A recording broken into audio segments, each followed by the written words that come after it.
Hey gang, what's up? Welcome back here to another edition of Intuitive Angling, and thank you very much for checking today's video out and watching the channel and subscribing to the channel. Always much appreciated with that. And guys, today we're going to be talking about my favorite hover rig baits for the cold weather months out there, for the winter time of the year.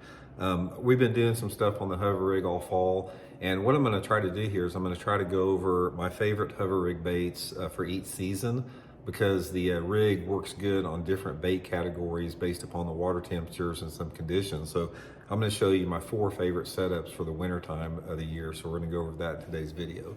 Also guys, since it is winter time, I'd like to invite y'all for our regular plug here on checking out our Fish the Moment lake map breakdowns for our winter months. We got them up on the website right now. This is a great resource if you want to get some good jerkbait spots or hover rig spots or A-rig spots. I'll put the Fish the Moment lake map breakdown link in the description if you want to check that out. Much appreciated. Okay guys, what I'm going to do here is I'm going to go over my 4 favorite hover rig lures and sort of tell you a little bit about when I fish them, the situation that I fish them in, and hopefully that's going to add up to some good fish for you guys.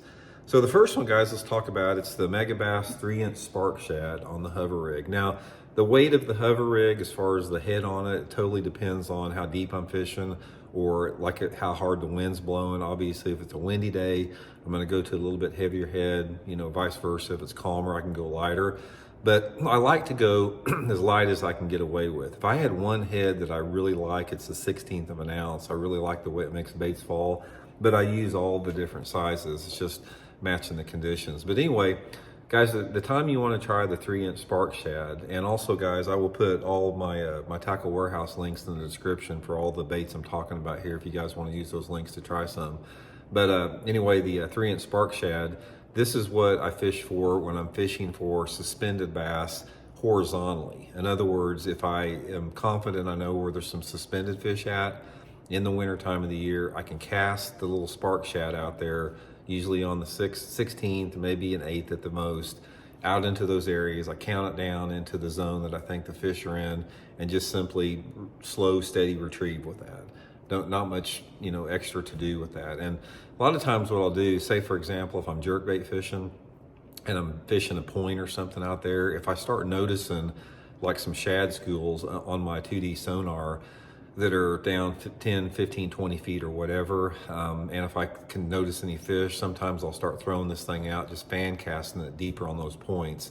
But ideally, my ideal situation with this is if I got water visibility of over 4 foot, and I've got a mixed species lake, like spotted bass, largemouth, and smallmouth, and the clear water, which is more conducive to suspended fish, is my favorite choice for that. Now, sort of along those same lines, in the same type of conditions, clear water, deeper water, my next one is this Zoom Tiny Fluke. This is like a little 3-inch long, just a straight-tailed little fluke bait. And this is what I'm using, guys, for vertical presentation. So let's say, for example, again, 16th ounce up to 8th, depending upon the wind. Let's say, for example, I'm fishing that same main lake point, and I'm out probably, excuse me, in 30 or 40 foot of water, and I start noticing some shad deep, or maybe some submerged timber tops in 20 or 30 feet, or maybe I start noticing some fish or some structure, whatever it is. If that water is like 20 to 30 foot deep, I'll take the Tiny Fluke on the little light hover head, put it on 4 to 6 pound test Seaguar and Vizx line, and just pitch it out in front of the boat and let it free fall, to the depth that I think the fish are. And then I'll just sit there and I'll just jig it, up and down like that, like I'm crappie fishing. Same thing. There's no difference if I was crappie fishing or bass fishing.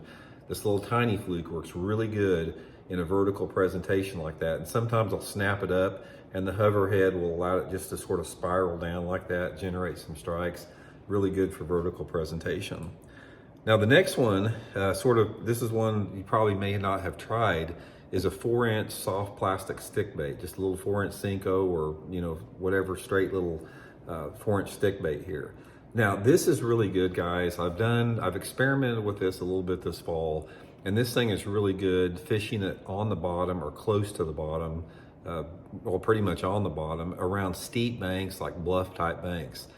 Anywhere that, like, if you got a channel bank or a bluff bank that you're fishing like a shaky head or a finesse jig on, Try that little, like an 1/8 ounce hover head, guys, on a 4-inch stick bait like this, and just work it just like you would a shaky head or something like that. Pop it up, sometimes off the bottom. Same deal as when it falls, it sort of falls all crazy looking. It's a real subtle approach on there. You know, since there's no jig head, it's just a lot less obtrusive to the fish. That's a really good deal if you think those fish are on the bottom in a little bit shallower water. Now, this is a technique that's going to work good in quite a variety of water clarities. Anything from 3 foot or clear, this thing is going to work. And I usually just match up the color to the water clarity. This is a sort of a smoke here, but I probably would prefer like a watermelon or green pumpkin with that.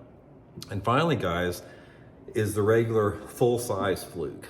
And this, usually on this one, I've got a little bit heavier hover rig head in it to get it down deeper. The thing that I'm doing with this full-size Fluke, here's the difference between the full-size Fluke and the tiny Fluke, is I'm fishing this thing on the bottom in deeper water. So let's go back to the points again. Say I was catching the fish, you know, on the spark shad, swimming it through this is for suspended fish on the points.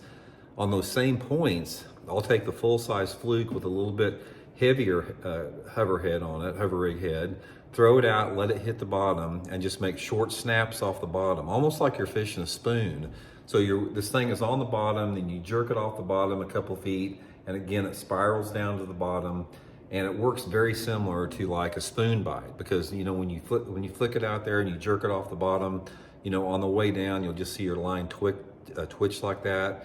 Or sometimes when you pop it up, they'll just be on it when you pop it up. Usually fishing that like on 10 to 12 pound test Seaguar and Vizix line as well.